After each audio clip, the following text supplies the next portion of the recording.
E aí, pessoal, bem-vindos a mais um Papo Sério com Ali Clement. Hoje com um convidado, aliás, como sempre, né? Convidado especialíssimo. Já conto quem é, porque antes disso, vocês sabem que aqui no nosso podcast, que é sem frescura, sem firulas, sempre maravilhoso, nós contamos com uma super parceria de, olha, patrocinadores de categoria. Farmatec, que é a minha farmácia de manipulação. ERS Contabilidade, para sempre deixar as minhas continhas em dia. Nilo Franz, Medicina Reprodutiva. Agnes Pereira, minha Devas. Só vocês sabem, hein? As tretas que dá por aí. E, claro, Diniz Laser, Estética Laser. Aliás, falei em claro. Sabia que você não ia esquecer. A Claro está sempre com a gente, nos apoiando no Papo Sério. Aliás, hoje o papo é sério mesmo. Nós vamos falar sobre segurança pública com ninguém mais, ninguém menos que o secretário aqui do Rio Grande do Sul, Sandro Caron. Prazer te ter aqui com a gente. Ali, eu te agradeço o convite, o prazer é todo meu de poder falar um pouco do trabalho que está sendo feito aqui no estado. Não, e olha, já vou começar rasgando elogios, porque realmente, né, Sandro, o trabalho da tua pasta tem sido incrível, os números mostram por si só. Nós já vamos falar sobre isso, porque antes dos números eu preciso te entregar o presentinho da Farmatec. Muito obrigado. Para te deixar sempre mais jovem, desintoxicado, né? Sei que a tua rotina não deve ser fácil. Então, assim, cuidar, sabe, de ti mesmo vai te fazer bem. Muito obrigado. É importante. Não, até porque, né, brincadeiras à parte, não deve ser uma rotina fácil essa de ter a responsabilidade de um Estado nas mãos. Não é, tu já tem um baita de um histórico, mas desde dezembro de 2022, né, que tu assumiu aqui no Estado? Desde 1º de janeiro de 23. Então quase acertei, ele foi na virada do ano. Como é que tem sido esse desafio aqui no Rio Grande do Sul? Bom, Ali, eu tive, né, eu sou delegado de Polícia Federal de carreira, tenho 27 anos e meio de profissão. A primeira ocasião em que eu ocupei essa função de secretário foi em 2020. Eu fui convidado para assumir a Secretaria de Segurança do Ceará. Até então tinha feito toda a carreira na Polícia Federal. E aí então lá a gente teve um desafio importante, né? Eu comecei já realmente assim numa prova de fogo. Porque quando eu assumi o Ceará, em setembro de 2020, a Segurança Pública do Ceará, logo após um motim da Polícia Militar que tinha feito todo um desajuste no sistema de segurança pública. Nossa, que leve. Foi realmente, eu comecei numa prova de fogo, né? Eu tinha feito toda a minha carreira na PF, aí aceitei essa missão. Quando eu assumi a Secretaria do Ceará, Fortaleza era a capital mais violenta do Brasil e o Ceará era o estado mais violento do Brasil. Então, a gente realmente começou numa missão muito difícil, né? Eu fiquei lá 2 anos e 4 meses. Conseguimos, junto com todas as polícias, uma redução muito grande de homicídios, também de roubos, da criminalidade em geral. O foco lá era combate às facções, como é praticamente em todo o Brasil. E aí, então, quando eu vim no final do ano, aqui para o Rio Grande do Sul, ia tirar ali uma semana de férias, de descanso, já tinha comunicado no estado do Ceará que eu não desejava permanecer, porque eu já estava 2 anos e 4 meses lá, estava ao todo 8 anos fora do Rio Grande do Sul, né? Eu tinha saído uma vez, fiquei 4 anos fora, voltei, fiquei 2 aqui como superintendente da Polícia Federal, novamente saí e fiquei 8. Então, nesses 8 anos, os últimos 2 anos e 4 meses foram lá nessa missão. Aí eu vim de férias aqui para o estado e logo que estava aqui, a gente recebeu, né, um convite para conversar com o governador Eduardo Leite, com o vice-governador Gabriel Souza.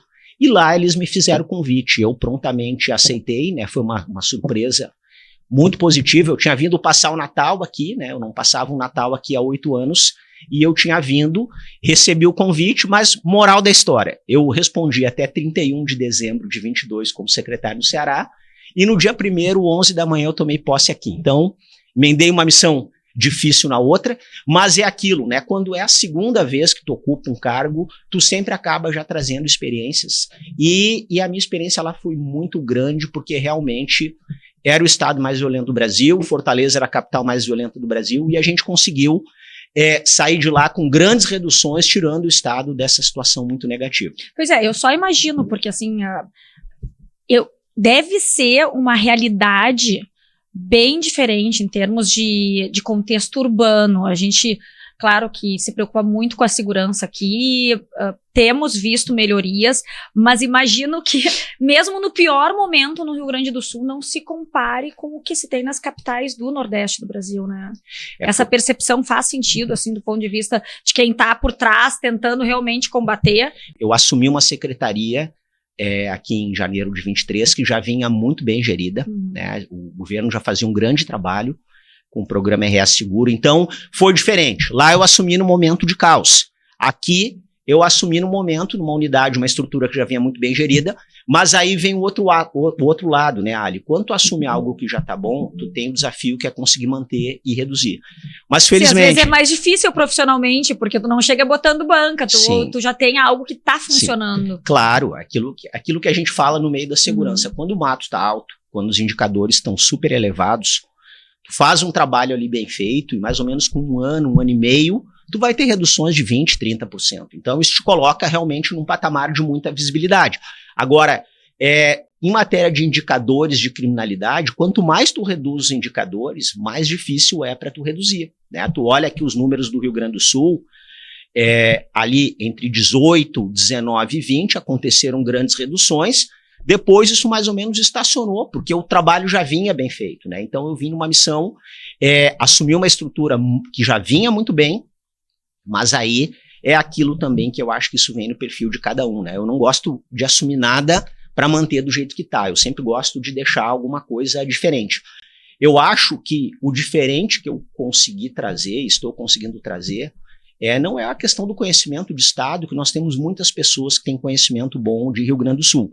Mas o diferente que eu consegui trazer foi a minha experiência por vários lugares do Brasil, pela Polícia Federal, minha experiência também como secretário no Ceará, e eu tive também, né, o maior prêmio que eu já ganhei na minha carreira, na PF, foi ser adido da Polícia Federal em Portugal. Então eu trabalhei 3 anos e meio em Lisboa, na Embaixada, e naquele período lá que eu fiquei, o trabalho de integrante da segurança é uma correria, né? Tu nunca tem tempo. Como é que é o dia a dia? O que exatamente tu fazia lá? Sim. A segurança do embaixador, da embaixada como um todo? Na embaixada, assim, o ADI do policial, né, e obviamente são os postos mais disputados na Polícia Federal, em especial de Portugal, fiquei 3 anos e meio, tu faz nesse período lá a ligação de todas as polícias brasileiras com as polícias portuguesas. Tu faz a cooperação policial internacional. Então, qualquer demanda que uma polícia portuguesa tem em relação ao Brasil, tu faz o link aqui, e da mesma forma, qualquer demanda que a polícia brasileira tenha com Portugal, tu faz. E também qual é a tua missão? Tu tá lá na Europa e tu fica buscando boas práticas para trazer e difundir para as polícias no Brasil. Tu identifica também cursos dados lá que a gente consiga vaga para mandar policiais brasileiros. Então, tu faz o elo entre os dois países. E lá também a gente acaba vendo muitas coisas positivas. Aliás, no dia a dia aqui na segurança, né, eu tenho cargo de gestão na PF desde 2009. Então, a minha vida é sempre um turbilhão, uma correria. O único período na minha vida em que eu tive condições assim de parar e ler bastante sobre segurança pública, sobre gestão, foi esse período lá. Então, eu acumulei essa experiência lá, acumulei experiências que eu tive na Polícia Federal, juntamente com a minha prova de fogo, que foi o Ceará, e aí a gente acabou trazendo algumas práticas específicas para cá, que estão dando resultado. Agora, eu sempre gosto de dizer, né, o policial gaúcho é o melhor profissional de segurança do Brasil. Por quê? O policial gaúcho, ele é muito capacitado, né, e ele tem já no espírito essa questão do trabalho. Aí tu como gestor, tu não precisa ficar lembrando o policial todo dia que ele tem que trabalhar. Ele já tem a missão dele, né, nos mais diversos níveis, cada um tem sua missão, cada um cumpre sua missão. E aí a tarefa do secretário, não vou dizer que é fácil, mas ela não é tão difícil, porque tu não tem que ficar cobrando. Tu simplesmente fica acompanhando, dá a diretriz, vai acompanhando o desenvolvimento, a execução dos planos. Quando tu vê que alguma coisa está saindo de rumo, tu imediatamente age. Mas enquanto isso, tu não tem esse trabalho de estar permanentemente cobrando, porque isso acho que é do gaúcho, né? O gaúcho é muito trabalhador, cultura, né? Tem um senso de responsabilidade. E também, assim, nós temos excelentes profissionais aqui, e eu digo, os comandos das polícias são de nível altíssimo, né? O coronel Feoli na brigada, o chefe de polícia, o Fernando Sodré, comandante Estevam nos bombeiros, a perita Margit, que é diretora-geral do IGP, nós temos excelentes profissionais, eu também tenho, nós temos todos uma parceria fantástica, por exemplo, com o Ministério Público do Rio Grande do Sul, doutor Alexandre Saltz e toda a equipe. Então, assim, nunca tu pode dizer que é fácil gerir segurança pública, mas quando tu tem um time, umas parcerias dessas, tu consegue, trazendo boas ideias de fora, com um time desses, a gente consegue ter esses resultados aí. Né? Pois é, um dos fatores, talvez até o mais importante, qual se reputa esse momento positivo na segurança pública gaúcha, seria a integração dos sistemas, né? A inteligência e esse alinhamento de todos os órgãos, todos vocês. Como é que funciona? Porque isso foi realmente uma grande evolução, por assim dizer, né? Ter tudo sintonizado para que as informações corram entre todos os órgãos. Na verdade, parece meio óbvio, né? Sim. Eu vou contar a particularidade aqui, né? Posso dizer até que é uma coisa que eu acho que eu nunca tinha falado em público, né? Quando eu trabalhei aqui, a última missão que eu tive aqui foi como superintendente da Polícia Federal, 2013, 2014, saí e fiquei 8 anos fora. Naquela realidade, nós não tínhamos uma integração muito grande. Então, quando o governador Eduardo Leite me convidou, eu imediatamente botei na minha cabeça, olha, uma das minhas principais missões, vai ser promover uma integração entre todas as forças aqui no Rio Grande do Sul. Então, porque a realidade que eu lembrava é aquela de quando eu saí. Aí quando, obviamente, eu fui convidado, embora eu estivesse aqui uma semana de férias, eu já comecei no mesmo dia a fazer reuniões, tomar pé da situação. Ou seja, não teve férias, né? Era para ter uma semaninha de férias e não teve férias. Não tive férias. Então era para ter, no mesmo dia, fui convidado, já comecei as reuniões virtuais, reuniões presenciais, pedi para as áreas de inteligência materiais para ir me atualizando de indicadores, de dados de inteligência, dados de crime organizado. Não tive férias. Mas o que foi muito positivo foi que naquele período que eu imaginei assim, minha principal missão vai ser integrar bem as forças como a gente conseguiu fazer lá no Ceará. Mas aí eu me deparei com uma realidade em que as forças estavam super bem integradas. Esse é o grande legado do programa RS Seguro, do governador Eduardo Leite. O programa RS Seguro começou em 2019 e assim, a gente fala que ele se baseia nos 3 Is, né? Integração, inteligência e investimento qualificado. O grande legado, assim, desse programa é a integração. É impressionante como as forças já estavam integradas quando eu cheguei, né? Aliás, eu tinha uma outra visão, uma visão de outros tempos, eu nunca imaginei que a gente teria uma integração como essa. A grande marca, assim, a gente tem para explicar para quem está nos ouvindo, nós começamos toda segunda-feira as chamadas, primeiro que todo mês tem a chamada reunião dia 1 do programa RS Seguro. Essa reunião é presidida pelo próprio governador do estado, com a presença ali do Procurador-Geral de Justiça, dos representantes do Tribunal de Justiça, todos os comandos das forças de segurança, também a Polícia Penal, a Secretaria do Sistema Penal, Secretaria de Segurança, a cúpula da segurança, uma vez por mês, se reúne toda para discutir os indicadores do mês anterior e preparar os próximos rumos. Além disso, a gente tem as reuniões dia 2 do RS Seguro. Toda segunda de manhã, a gente começa uma reunião. Eu como secretário, nosso secretário adjunto, Coronel Iqueda, todos os comandos das polícias, também o secretário do Sistema Penal, secretário Viana, o superintendente da Polícia Penal, e ali, toda segunda, então, a gente tem essa reunião, já num nível operacional que eu digo, a gente analisa o que aconteceu no final de semana, organiza o que vai ser feito em nível operacional para aquela semana, e também nós temos nos municípios as chamadas reuniões dia 13, em que todas as autoridades regionais se reúnem uma vez por mês. Então, o programa RS Seguro, ele institucionalizou essa integração, né? No primeiro momento, ali era obrigatório as pessoas se reunirem. E não adianta. Segurança pública a questão que tu falou da inteligência, da troca de informações, né? Porque o principal da integração é tu trocar informações, trocar dados de inteligência. Eu tive a oportunidade de trabalhar muito tempo na inteligência na PF, fui diretor nacional de inteligência na PF, e assim, tu só troca informação com quem tu confia.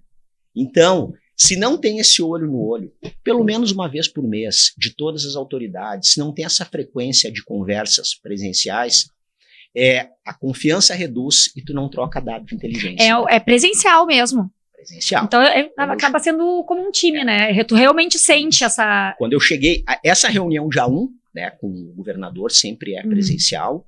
Ela, claro, os colegas que acompanham do interior acabam acompanhando à distância. As reuniões dia 2, quando eu cheguei, alguns acompanhavam à distância, mas eu determinei que seja presencial, porque a minha experiência da área de inteligência tem que ter o olho no olho. E nós ali, os comandos operacionais, uma vez por semana, tem que sentar todo mundo. Se tiver algum problema, a gente vai resolver na hora. O olho no olho é o que mantém as relações aquecidas e o que te faz trocar o dado de informação. Eu que não queria ter problema com ninguém numa reunião dessas. Imagina, tá a cúpula da segurança pública e tu resolve ter um problema com alguém, né? Que bom que já se resolve tudo na hora mesmo. Com certeza. Deus o livre. Agora, qual é o crime, assim, dá pra dizer que tem um tipo de crime que é mais importante de ser combatido, ou todos acabam tendo o mesmo nível de importância, olhando num contexto mais global, né? Sim. Bom, a gente, falando propriamente de repressão ao crime, né, eu coloquei 3 grandes objetivos aqui, né, no Rio Grande do Sul. Os 3 estão no mesmo nível os 3 são prioritários, no mesmo nível de importância. Primeira questão prioritária, o combate à violência doméstica e aos feminicídios. Tá? Segunda questão, né, no mesmo nível de importância, o combate aos homicídios, que é feito através de uma repressão qualificada ao tráfico de drogas e ao crime organizado. E o terceiro ponto, que está no mesmo nível de importância, é a repressão aos crimes violentos contra o patrimônio, contra os assaltos. Por quê? Porque é um assalto que pode evoluir para um latrocínio, né? Como nós já tivemos um caso emblemático aqui em Porto Alegre, mais ou menos em 2016. Então é aquilo que eu sempre digo. As 3 questões prioritárias são aquelas que envolvem, né, tu proteger a vida das pessoas, que é o bem mais importante. Então tu combate feminicídio, tu combate homicídio e tu combate latrocínio. É desafiador? Mas a gente coloca tudo no mesmo nível de importância, né? A segurança pública do Estado, ela tem mais ou menos 30 mil profissionais. E a gente está conseguindo dar conta de tudo. Esse número, ele é compatível com as necessidades? Sim, é claro que se tu for avaliar, sempre precisaria mais, né? A maior carência que a gente tem hoje é na Brigada Militar.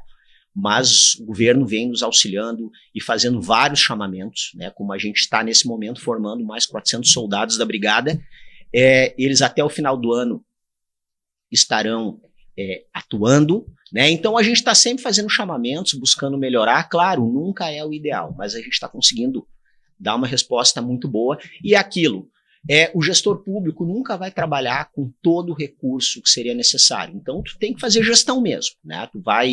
A gente faz aqui a segurança pública baseada em evidências. Então não tem achismo. Por que tem uma barreira da brigada naquela esquina? Ou por que tem um policiamento a pé naquela rua? Nada disso é o acaso, nada disso é o achismo. A gente avalia.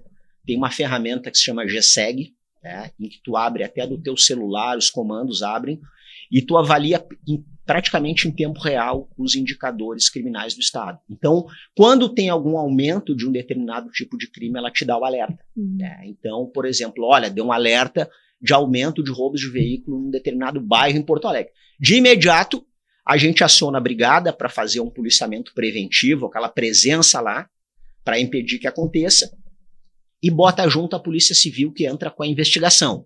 Aí ela identifica quem está roubando, os grupos, para a gente prender. Então tu vem com as 2 medidas, mas é aquilo, nada é o acaso, tudo é feito. Agora sim, é pesado para a gente. Eu te digo que o meu dia começa mais ou menos 6h30 da manhã, eu abro o relatório, também a gente recebe, além da ferramenta, a gente tem 3 relatórios que eu estipulei. Ele chega às 6h30 da manhã, com os dados do dia Todo anterior. dia tem o dado do dia. Meu Deus. Todos os dias, 7 dias por semana, tem o relatório das 6h30 da manhã, em que ele vem com todos os indicadores do dia anterior, de crimes, principalmente crimes violentos, né? O homicídio, roubo de veículo, roubo de pedestre. Então tu tem ali o dado do dia anterior e o acumulado do mês. Né? Eu até brinco que o meu humor varia. Né? Esse relatório, 6h30 da manhã, ele define um pouco do meu humor ao longo do dia. Né? Então vem ali. Quando tu tem algum tipo de problema, 7 da manhã a gente já está conversando e traçando as estratégias. Porque assim, eu não vou deixar o mês acabar com resultados ruins para depois agir. Aí depois, meio-dia, de novo, um relatório já só tem um parcial. Meio-dia não, 14h. Então assim, 6h30, relatório do dia anterior. 14 horas entra outro relatório. E esse relatório vem de todas as cidades do estado? De todas as cidades do estado. A Nossa. gente montou uma estrutura que nos passa isso. Então, qualquer cidade que ocorrer ali um homicídio ou algum tipo de crime violento, ele já vem ali, tá? E depois de 18 horas vem outra parcial ainda do mesmo dia. Então, o que aconteceu?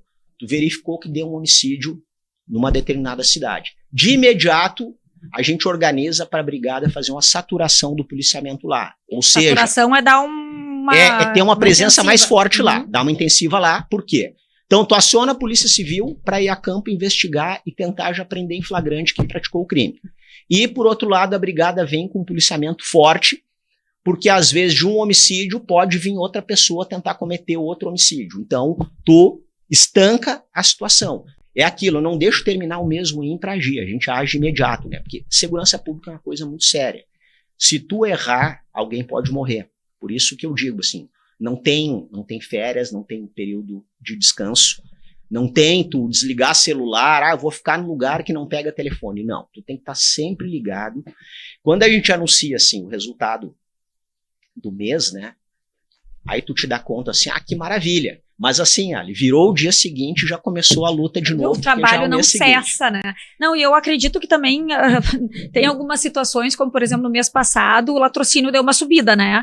Por conta do ocorrido no interior do estado, com aqueles dois professores. No norte do estado. E assim, não são só números, são pessoas. Mas acaba que o número elevou. Então, como é lidada aí com essa, na verdade, frustração, porque vem fazendo todo um trabalho e não foi efetivo naquele ponto. Naquele indicador. A gente, como eu te digo, por isso que eu digo, né, o meu humor define todo dia às 6 da manhã, depois às 14 e às 18, quando vem esse relatório. Nossa, deve ser super legal morar na tua casa, a tua família deve ficar feliz da vida. Agora, deixa eu falar sobre, eu queria saber a tua opinião, principalmente sobre feminicídios. É um tema que eu trato muitas vezes, a questão da violência contra a mulher em todas as suas, em todas as suas possibilidades.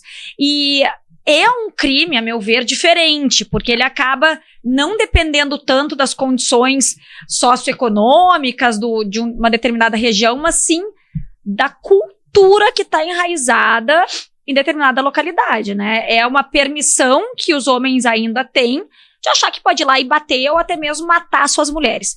E sem dúvida nenhuma, assim, a gente acompanha, o Estado tem feito um trabalho em todas as suas vertentes de acolhimento e de realmente opressão a esse crime. Como é que tu vê essa caminhada? Porque embora toda a sociedade já tenha se voltado para isso, entendido que não pode permitir, ainda acontece muito. O que está faltando para que isso se torne quase que raro de acontecer? Ou se é que vai se tornar um raro assim, né? Será que sempre vai existir? Ali, a parte mais difícil hoje, a missão mais difícil que a gente tem na segurança pública é exatamente o combate ao feminicídio. Eu acho que tu disse tudo, né? Tu foi muito feliz na tua colocação. É um crime que, via de regra, acontece dentro das casas. Tu não vai resolver e reduzir feminicídio com policiamento nas ruas. Tem uma questão cultural muito forte aí, né? Também um machismo ainda muito arraigado nisso. E é realmente a área mais desafiadora. Por quê?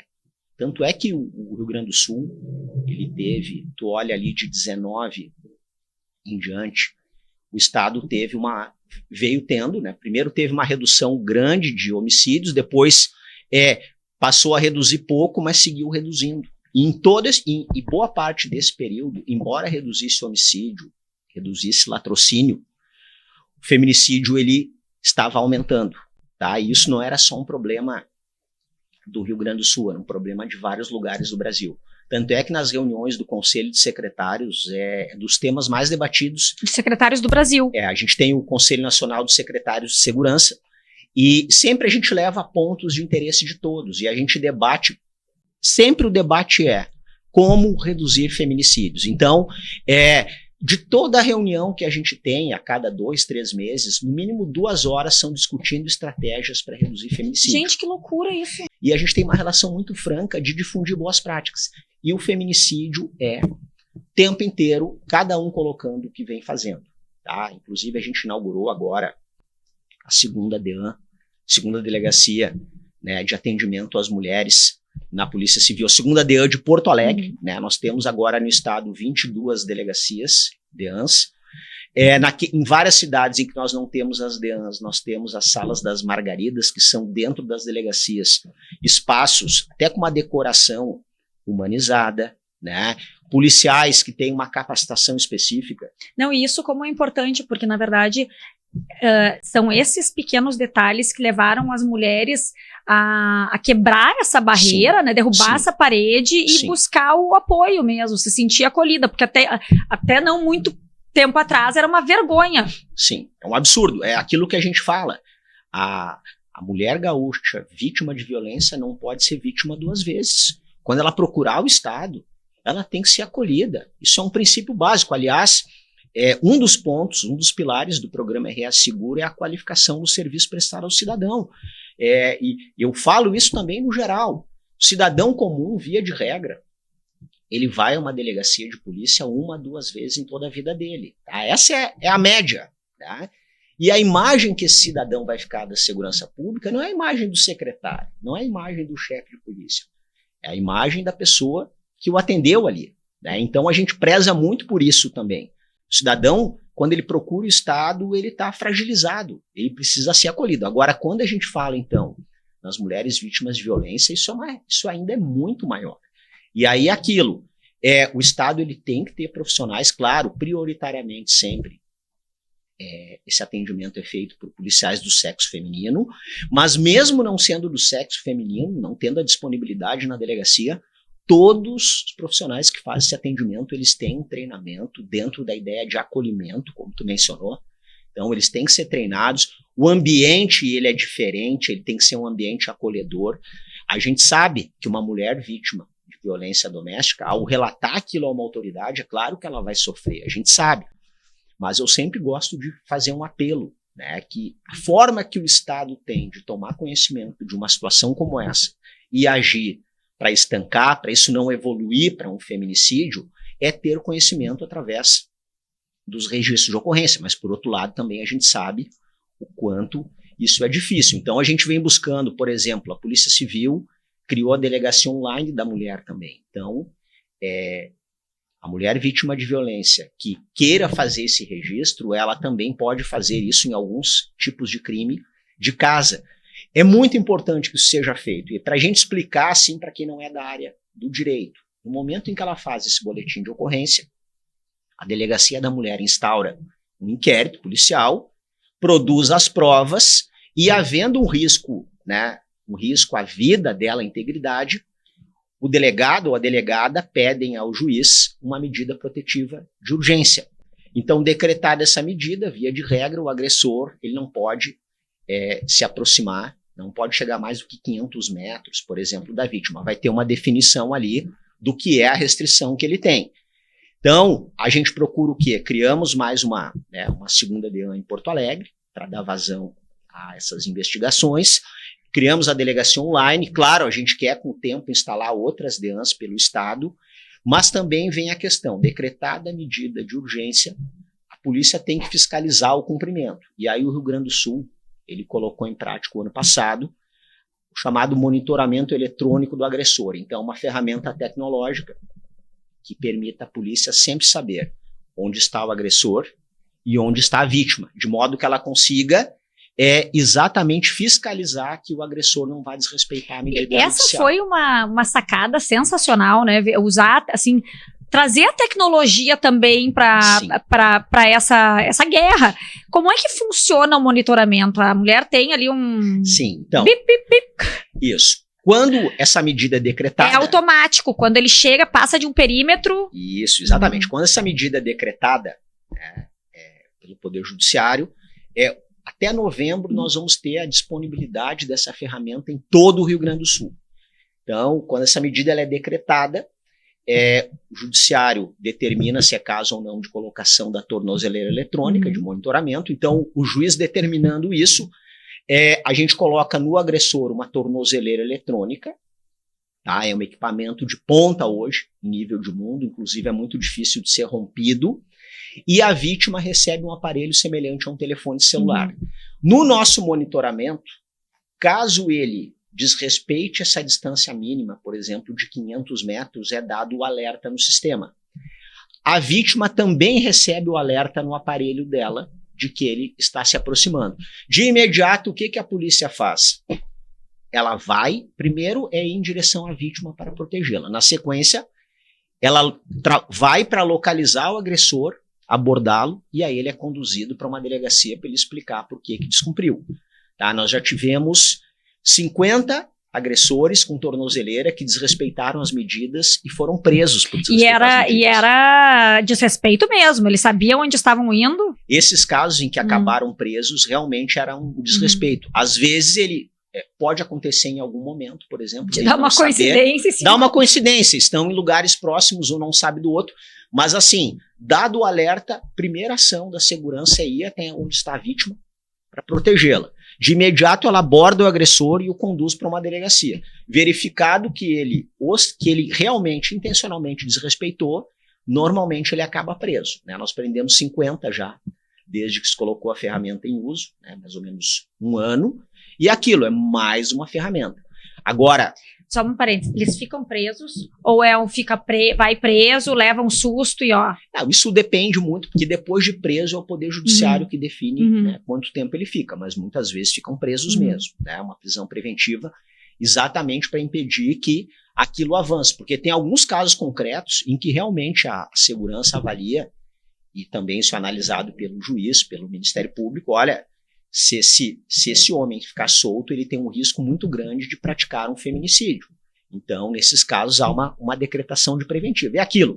Agora, essa área do feminicídio, do combate à violência doméstica ao feminicídio, assim, tem uma interação, já é um tema que, obviamente, ele é prioritário em todos os órgãos. Então, a segurança trata como prioritário, o Judiciário, o Ministério Público, o Estado tem a Secretaria de Justiça, que tem um papel também muito importante, as prefeituras têm ação, então tem uma atuação aí assim transversal e multidisciplinar, né? Porque, por exemplo, uma mulher vítima de violência, muitas vezes ela não noticia a polícia, mas ela é atendida na rede hospitalar.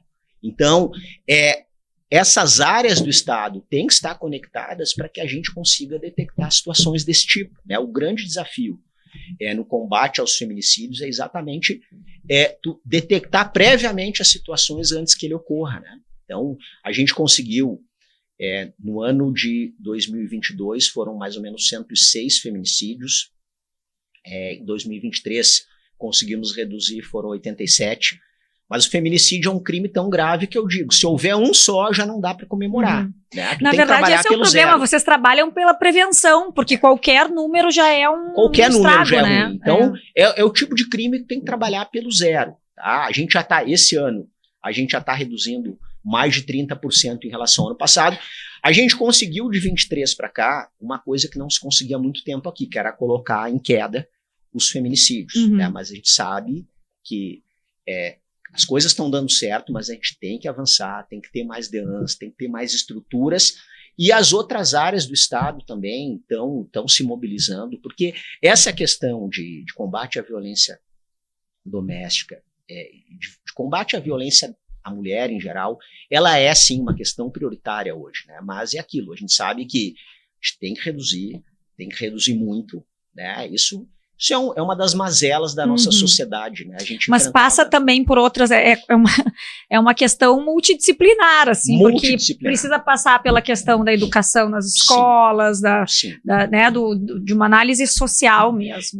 Quando um crime desses acontece, não foi a polícia só que falhou, foi o Estado como um todo, né? Porque tem tantas coisas que entram aí, como tu falou, a questão de educação, questões culturais, questões arraigadas, e não é uma realidade só de Rio Grande do Sul, é como eu te falei, nas reuniões do Conselho de Secretários talvez o ponto em que mais a gente diga, olha, nós temos que conversar aqui todos aqueles que têm alguma estratégia de sucesso, coloquem aqui, porque é aquilo. A gente, em relação a esse assunto, a gente não quer ficar numa estratégia só.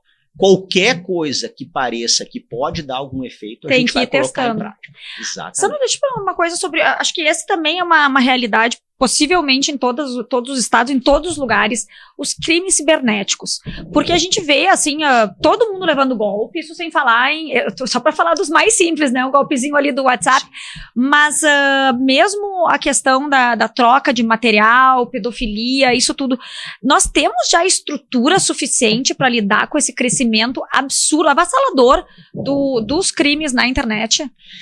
É aquilo, né? A gente tem estruturas nas polícias hoje que foram pensadas há 40 anos. Então, ele está preparando uma reestruturação na Polícia Civil e a ideia é criar uma estrutura ainda maior de repressão aos crimes cibernéticos. Claro, os colegas que estão ali estão fazendo um trabalho muito bem feito, mas tem que aumentar a estrutura sim, é como tu falou. Em termos de pessoal e também até mesmo de sistema, tecnologia, porque isso não deve parar, né? Não tem fim.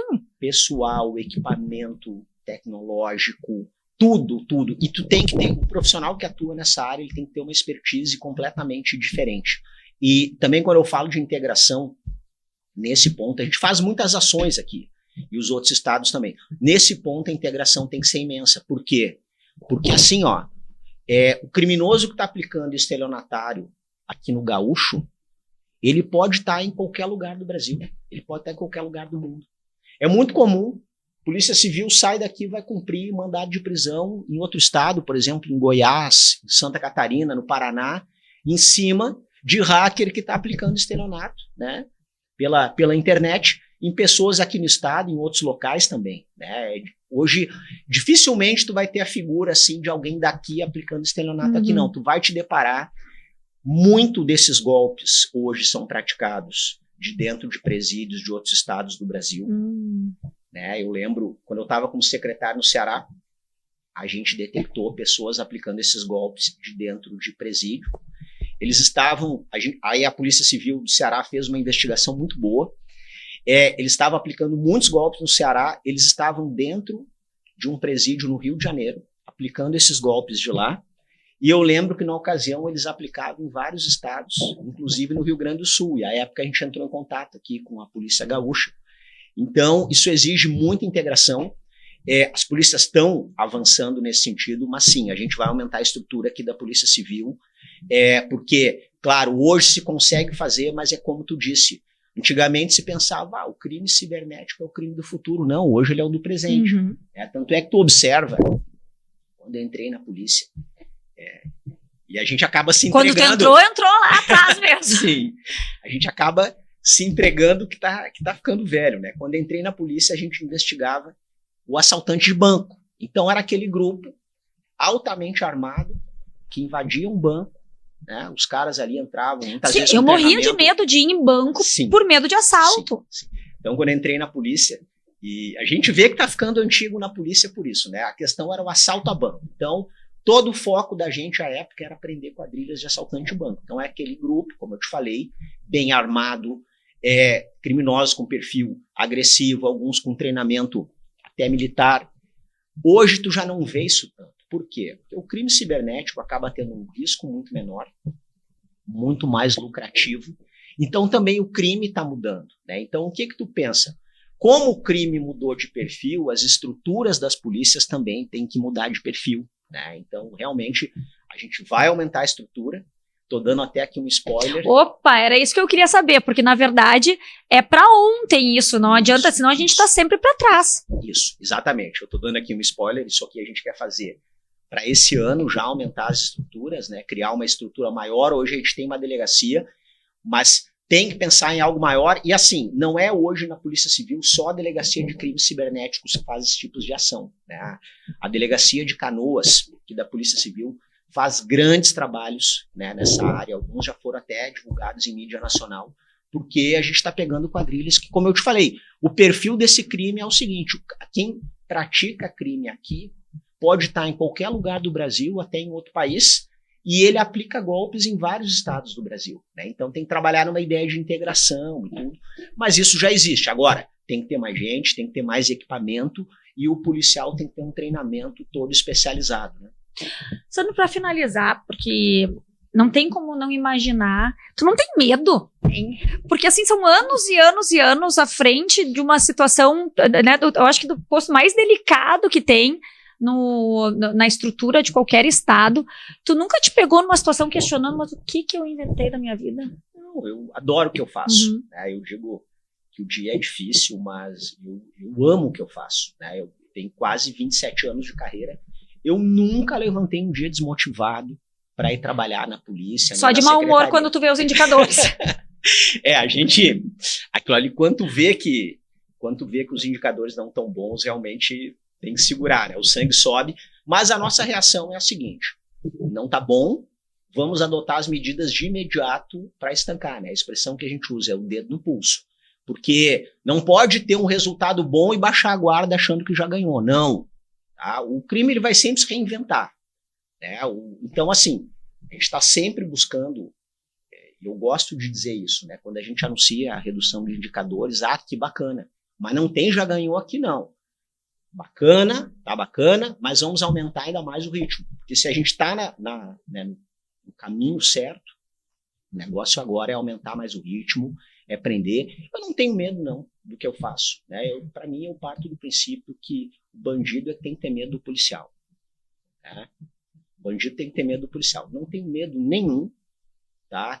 Faço o meu trabalho, procuro fazer bem feito, tenho uma equipe maravilhosa. O ritmo vai ser cada vez maior aqui no Rio Grande do Sul, né? E é aquilo que eu digo, se o bandido começa a querer praticar homicídio em qualquer lugar, assalto em outro lugar, é porque ele está muito à vontade. E aí é trabalho da polícia mostrar para ele quem manda, né? O cidadão, a gente trabalha pelo seguinte princípio: isso vale para mim, vale para os policiais e vale para qualquer cidadão. A gente trabalha cidadão gaúcho, né? Cidadão que não é policial. Ele tem que estar totalmente à vontade para ir para as ruas, para estudar, para trabalhar, para ir caminhar no parque, para ter seu lazer. Se sentir livre. Ele tem que se sentir livre, ele tem que se sentir seguro e estar à vontade para ir para as ruas, né? Quem não pode estar à vontade para ir para a rua é bandido, tá? Esse não pode estar na zona de conforto nunca, né? A gente anuncia a redução de indicadores, o ritmo vai ser cada vez maior, a gente passa permanentemente conversando com o governo do estado, buscando liberar chamamentos para concurso, tá? A gente tem que liberar. Eu quero sempre aumentar o efetivo das polícias, aumentar o ritmo das ações. Comandante Feoli da Brigada, o chefe de polícia, o Fernando Sodré, eu acho que a gente fala pelo menos 10 vezes por dia, porque a gente está sempre olhando os indicadores, mas assim, não é só olhar os indicadores, os dados estatísticos e dizer assim, esse aqui está ruim, vamos corrigir. Não, a gente sempre fica buscando também oportunidades de melhorar, mesmo aquilo que já está bom. A gente vem tendo, esse ano, o ano passado, a gente conseguiu ter o ano mais seguro da história do Rio Grande do Sul, desde 2010, porque os indicadores, como são medidos hoje, começaram em 2010. Então, o ano passado a gente teve o ano mais seguro da história. Esse ano, a gente está com uma redução já muito grande em relação ao ano passado. Pega a redução de homicídios que a gente está em relação ao ano passado é 20%. A redução do roubo de veículos, ela já está mais de 40%. Tá, mas qual é a tua meta? A tua meta é reduzir 10% ao ano? Não. Minha meta é reduzir o máximo que der, né?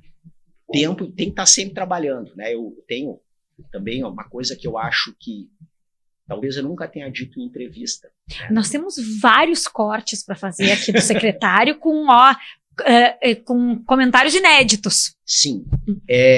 Então, eu peguei assim, quando eu cheguei, né, quando eu assumi, eu vou dar vários spoilers aqui, né, porque a gente está tendo condições de conversar também dos bastidores, como foram as coisas, né. Quando eu assumi como secretário aqui, primeiro no período pré-posse, né, naquela semana anterior que eu achei que eu ia ter férias, né, aliás... E que, aliás, nunca mais teve. Nunca mais tive. Aliás, eu ia ter, em princípio, aquela semana, entre o Natal e o Ano Novo, e tinha previsto mais uns dias de férias para janeiro. Mas obviamente, acabou que não tive férias, né? Com o convite, a gente assumiu.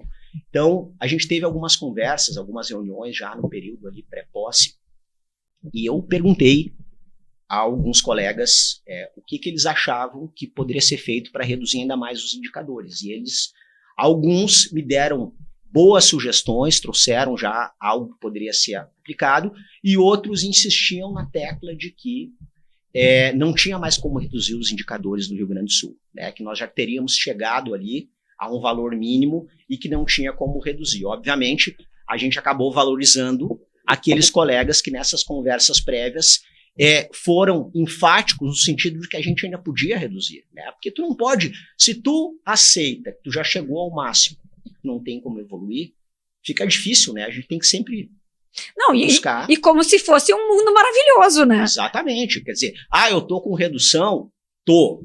Agora, a gente sabe que os números no Brasil são altos, a gente tem que ser realista, tem que ser pé no chão. E também não é só olhar número. O cidadão tem a questão da sensação de segurança. Não adianta ter indicador de criminalidade baixo e o cidadão não tá à vontade para ir para a rua, né? Então, teve uma outra conversa também que eu tive com o governador Eduardo Leite, e ele me perguntou o que eu achava, e eu disse para ele que duas coisas me incomodaram muito quando eu fui olhar os indicadores. Uma é que eu achei que os homicídios em Porto Alegre estavam num valor muito elevado em proporção à população, tá? Que o índice que a gente usa é o número de homicídios ano para cada 100 mil habitantes. Então, quando tu olhava o número Rio Grande do Sul, estava num número bom, mas Porto Alegre tinha um número que eu julgava elevado, semelhante a algumas capitais do Nordeste. Então, eu disse para o governador Eduardo Leite, olha, os números de Porto Alegre não me agradam, nós temos que derrubar, e muito esses números. O que a gente já conseguiu, agora em 1 ano e meio, colocar Porto Alegre no padrão ONU. Outra coisa que eu falei para ele... Padrão ONU, Padrão ONU, é um número... pelo menos há 6 meses em Porto Alegre, a gente vem alcançando números que nos colocam dentro do padrão ONU, que é aquele número escolhido, definido, para dizer, olha, essa cidade é segura, né, em padrões internacionais. Claro, é 1 mês de cada vez, tu tem que estar sempre trabalhando para tentar ficar. A gente está há 6 meses já. Olha! Então, aquele número de Porto Alegre que me incomodou, graças ao trabalho de todos, nós já conseguimos reduzir bastante. E outra coisa que me incomodava muito era o número de roubos a pedestre no Rio Grande do Sul. Isso aqui eu acho que eu nunca tinha falado também em público. Falei ao governador que aquilo me incomodou muito. Fechamos 2023 já com uma redução muito grande de roubos a pedestre e agora esse ano nós temos quase 50% de redução de roubos a pedestre no comparado com o ano passado. É muita coisa. É porque assim, um dos desafios dessa segurança pública baseada em evidências, que é quando tu gere com base em indicadores, uma das armadilhas disso é que assim, muitas vezes, quando tu olha ali que está no verde, ou seja, está reduzindo, tu tende a pensar que aquilo está muito bom. Tá legal. Tá legal. Então essa é uma das armadilhas que a gente não pode cair. Então, quando tu olha, tu tem que olhar o absoluto também, né? Quando eu estou falando nessas reduções que a gente vem alcançando agora, eu estou te falando que a gente está evitando por mês, em relação ao que era em 22, a gente está evitando 1.000 roubos a pedestre por mês no estado. Então, isso é muita diferença. Então, eu gosto, assim, eu sou delegado da PF, né? A PF, ela acabava sempre atuando em crimes em que a vítima é a União. E como secretário, tu acaba ajudando mais as pessoas diretamente, né? Quando todas as polícias, juntamente contigo, reduzem roubo a pedestre, roubo de veículo, tu tá impedindo crimes nas ruas. Então, eu sou delegado da PF, mas eu te confesso que eu acabei me identificando muito mais com a missão de segurança de Estado, né? Porque, poxa, maior gratificação pra gente é alguém dizer, olha, eu tô me sentindo seguro, eu tô vendo muita polícia na rua, a gente vê que o crime tá diminuindo. Isso é o que nos motiva, sabe? Todos os dias. Não, e no final das contas, é salvar vidas, né? E assim, nossa, esse papo aqui podia ir muito longe, mas eu faço questão, tenho certeza que faço voz para grande parte da população gaúcha, porque é essa percepção de segurança que a gente voltou a ter.